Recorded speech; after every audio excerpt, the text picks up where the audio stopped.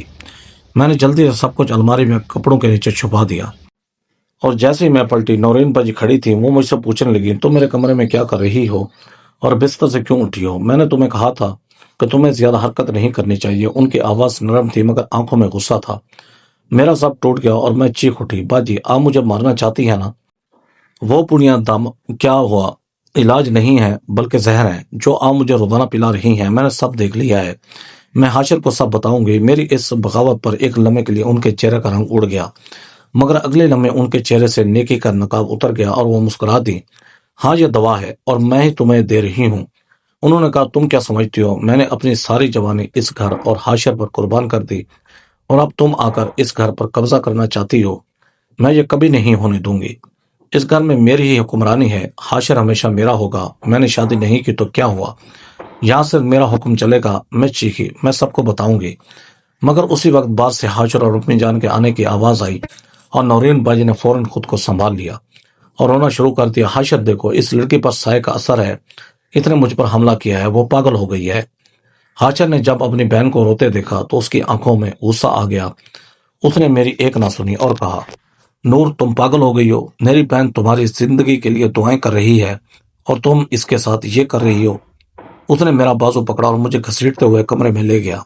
میں روتے ہی رہی، اسے سمجھانے کی کوشش کرتے رہی مگر اس نے مجھے تھپڑ مارا اور کہا، خاموش رہو، تم پر واقعی سایہ ہے۔ اس کے بعد اس نے مجھے کمرے میں بند کر دیا۔ میں اندھیرے کمرے میں گر پڑی اور 12واں مہینہ شروع ہونے والا تھا اور موت میرے سر پر کھڑی تھی۔ میں دن رات اسی اندھیرے میں قید رہی اور ایک دن اچانک میرے پیٹ میں شدید درد اٹھا۔ میں چیخنے لگی، میری آواز بارشوں کے شور میں دب رہی تھی لیکن خوش قسمتی سے حاشر اسی وقت گھر واپس آ گیا۔ اس نے میری چیخیں سن کر دروازہ توڑا اور مجھے گود میں اٹھا لیا۔ میں نے کمزور آواز میں کہا، میرا بچہ بچا لو۔ پھر میں بے ہوش ہو گئی۔ وہ مجھے فوراً ہسپتال لے گیا اور ڈاکٹر نے مجھے ایمرجنسی داخل کر لیا۔ یہاں سے میری داستان کا آغاز ہوتا ہے۔ 12 مہینے کا طویل اور اذیتناک وقت گزر چکا تھا۔ میرا جسم ان زہریلی پڑیوں کی وجہ سے کمزور ہو چکا تھا۔ حاشر باہر دیوار سے لگا رو رہا تھا اور اسے اپنی غلطیوں کا احساس ہو رہا تھا۔ ڈاکٹر میری سرجری کی تیاری کر رہے تھے اور ان کے ہاتھ رک گئے۔ پسینے اور بوجھ کے زیر اثر میرے اندرونی اعضاء کو بری طرح متاثر کیا تھا اور ہر طرف ایک کالا پن اور غلاظت سی پھیلی ہوئی تھی۔ مگر اس ساری غلاظت اور موت کے بیچوں بیچ قدرت کا ایک ایسا معجزہ موجود تھا جس نے میڈیکل سائنس کی تمام حدود کو چیلنج کر دیا تھا۔ بچہ مکمل طور پر زندہ اور محفوظ تھا۔ اس کے گرد ایک ایسی شفاف اور قدرتی جھلی بن چکی تھی جس نے اسے زہر اور کثافت کے ایک چھوٹے سے قطرے سے بھی محفوظ رکھا تھا، اور بچے کے ماتھے پر بالکل درمیان میں ایک انتہائی واضح اور چمکتا ہوا پیدائشی نشان تھا جو کسی عام داغ کی طرح نہیں بلکہ ایک مقدس نام کی شکل میں ابھرا ہوا تھا۔ وہ ایک ایسا نورانی اور قدرتی نشان تھا جسے دیکھ کر انسان کی عقل دنگ رہ جاتی تھی اور بے اختیار سجدے میں جھک جانے کو دل کرتا تھا۔ ایک طرف وہ زہریلا کالا پن تھا اور دوسری طرف اس معصوم کے ماتھے پر چمکتی ہوئی رب کی وہ گواہی جو اس کی حفاظت کا ثبوت تھی۔ یہ منظر اتنا عجیب اور دل دہلانے دینے والا تھا کہ چیف سرجن کی آنکھوں سے بے سختہ آنسو بہہ پڑے اور اس کے منہ سے پوری طاقت کے ساتھ اللہ اکبر کی صدا بلند ہوئی۔ سبحان اللہ، بے شک میرا رب سب سے بڑا محافظ ہے، ایک نرس نے بھی روتے ہوئے کہا، اور دیکھتے ہی دیکھتے پورے آپریشن تھیٹر کی فضا اللہ اکبر سبحان اللہ کی صداؤں سے گونج اٹھی۔ یہ اللہ کی قدرت کی سب سے بڑی اور کھلی نشانی تھی کہ جس جان کو ختم کرنے کے لیے کتنے مہینوں سے زہر دیا جا رہا تھا وہ مکمل طور پر اللہ کی حفاظت میں محفوظ تھی، بلکہ اس رب نے اسے اپنی خاص نشانی کے ساتھ اس دنیا میں بھیجا تھا۔ بچے کو باحفاظت نکالنے کے بعد ڈاکٹر نے جب میرے جسم سے وہ کثافت صاف کی تو انہیں وہ ثابت شدہ سیاہ پڑیاں ملی جو میرے معدے اور خون میں رچ بس گئی تھی۔ سرجن غصے اور حیرت سے وہ پڑیاں دیکھتا رہا اور اس نے ایک ٹیم کو تحقیقات کے لیے رکھ دیا اور آپریشن مکمل ہونے کے بعد سیدھا بار حاشر کے پاس آیا جو امید اور نا امید کے درمیان لٹک رہا تھا۔ حاشر نے بے تابی سے آگے بڑھ کر پوچھا، ڈاکٹر صاحب میری بیوی اور بچہ کیسے ہیں؟ سرجن نے اسے گھورتے ہوئے رپورٹس اس کے سامنے رکھ دیا اور انتہائی سخت اور طنزیہ لہجے میں بولا، تمہاری بیوی اور بچہ دونوں بچ گئے۔ یہ ہم ڈاکٹروں کا کوئی کمال نہیں بلکہ اس رب کا معجزہ ہے۔ یہ دیکھو، یہ کیا ہے؟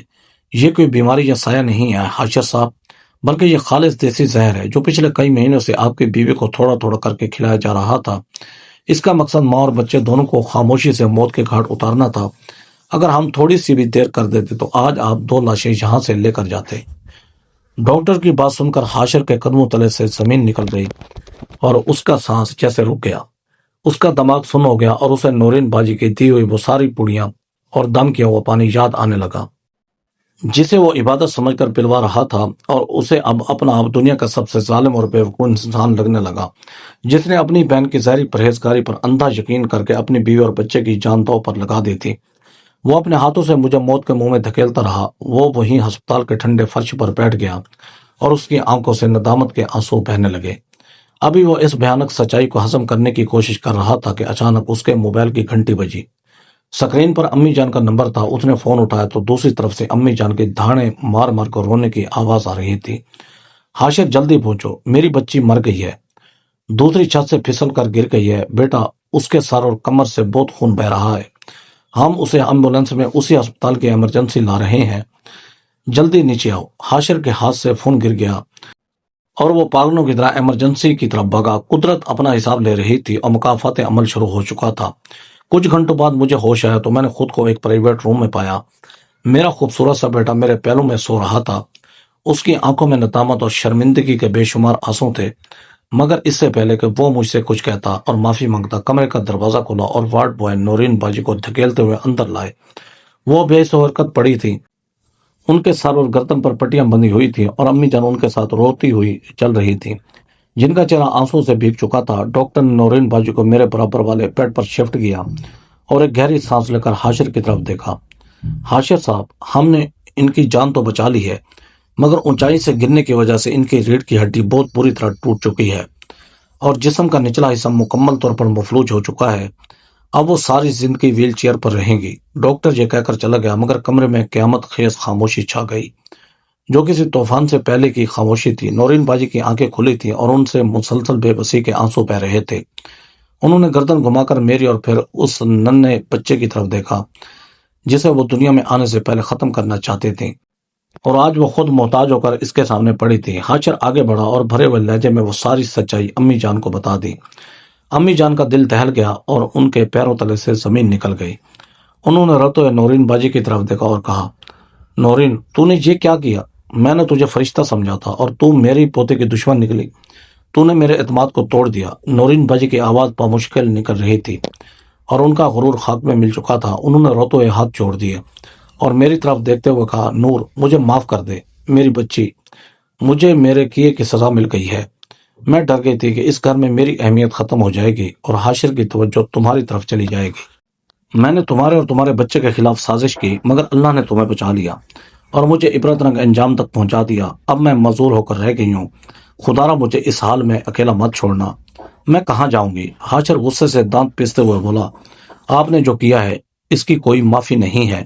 میں آپ کو گھر سے نہیں نکال رہا کیونکہ آپ میری بہن ہے، مگر اب آپ کی وہ حیثیت نہیں رہے گی جو پہلے تھی۔ اب آپ اپنے کمرے تک محدود رہیں گی۔ میں آپ کے علاج اور کھانے پینے کی ذمہ داری اٹھاؤں گا، مگر میری بیوی اور بچے کے معاملات میں آپ کا کوئی دخل نہیں ہوگا۔ میں نے حاشر کا ہاتھ پکڑا اور اسے خاموش رہنے کا اشارہ کیا۔ میں نے گہری سانس لی اور بہت پرسکون انداز میں کہا، میں نے آپ کو دل سے معاف کیا باجی، جو اذیت میں نے سہی وہ اللہ بہتر جانتا ہے، مگر میں آپ کو اس معذوری میں ٹھکرا کر آپ جیسا نہیں بننا چاہتی۔ آپ ہمارے ساتھ ہی رہیں گی اور آپ کا پورا خیال رکھا جائے گا، کیونکہ ہم انسان ہیں اور انتقام ہمارا کام نہیں۔ اسی دوران کمرے کا دروازہ کھلا اور چچا اور چچی اندر داخل ہوئے۔ جیسے ہی حاشر نے ہسپتال آتے ہی فون کیا تھا، وہ سیدھا میرے پاس آئے، روتے ہوئے میرے ماتھے پر بوسہ دیا، بیٹی ہمیں معاف کر دے، ہم تیری تکلیف کو نہیں سمجھ سکے اور ظاہری نیکیوں کے دھوکے میں آ گئے۔ ہمیں کیا پتا تھا کہ تیرے ساتھ اتنا بھیانک کھیل کھیلا جا رہا ہے، ہم تجھے واقعی بیمار سمجھ رہے تھے۔ چچا نے بھی شرمندگی سے سر جھکا لیا تھا۔ میں نے مسکرا کر ان کے ہاتھ تھام لیا اور کہا، کوئی بات نہیں چچی جان، جو برا وقت تھا وہ گزر گیا، اب سب ٹھیک ہے۔ اللہ نے مجھے اور میرے بچے کو نئی زندگی دی ہے، اب ہمیں پرانی تلخیوں کو بھلا دینا چاہیے۔ اس بات کو گزرے ہوئے 1 سال ہو چکا ہے۔ آج میرا بیٹا 1 سال کا ہو گیا ہے اور پورے گھر میں اپنی معصوم شرارتوں سے رونق لگا رہا ہے۔ میری صحت بھی مکمل طور پر بحال ہو چکی ہے اور حاشر میرا پہلے سے بھی زیادہ خیال رکھتا ہے۔ اس نے اپنا وعدہ نبھایا ہے اور اب وہ کسی کے زہری روپ پر اندھا یقین نہیں کرتا۔ نصرت باجی ویل چیئر پر ہے اور انہوں نے خود کو اپنے کمرے تک محدود کر لیا ہے وہ اب بھی نماز پڑھتی ہیں، تسبیح کرتی ہیں، مگر اب ان کی عبادت میں دکھاوا نہیں بلکہ سچی ندامت ہے۔ ان کا غرور ٹوٹ چکا ہے اور وہ اکثر میرے بچے کو دیکھ کر رو پڑتی ہیں اور اسے دل سے دعائیں دیتی ہیں۔ میں بھی ان کا خیال رکھتی ہوں کیونکہ مجھے میرے رب نے یہی سکھایا ہے کہ معاف کرنے والا ہمیشہ بڑا ہوتا ہے۔ بے شک انسان کا زہر کتنا ہی پرہیزگار کیوں نہ ہو، اگر اس کے دل میں حسد اور کینہ ہو تو اس کی عبادت بے معنی ہو جاتی ہے۔ جو دوسروں کے لیے گڑھا کھودتا ہے وہ خود اس میں گر جاتا ہے، اور جو اللہ پر سچا بھروسہ کرتا ہے اللہ اسے کبھی تنہا نہیں چھوڑتا۔ آج میں اپنے شوہر اور بچے کے ساتھ ایک پرسکون زندگی گزار رہی ہوں اور وہ کڑا وقت ایک سبق بن کر میرے ساتھ ہے۔ دوستو کمنٹ باکس میں اپنی رائے کا ضرور اظہار کیجئے گا کہ یہ سٹوری آپ کو کیسی لگی۔ ایسی سبق آموز سٹوری دیکھنے کے لیے ویڈیو کو لائک کریں، ہمارے چینل شوکت وائس کو سبسکرائب کر کے بیل آئیکن کو دبا کر آل پر کلک کر دیں تاکہ آپ کو ہر آنے والی نیو ویڈیو کا نوٹیفیکیشن سب سے پہلے ملے۔ Thanks for watching. اللہ حافظ۔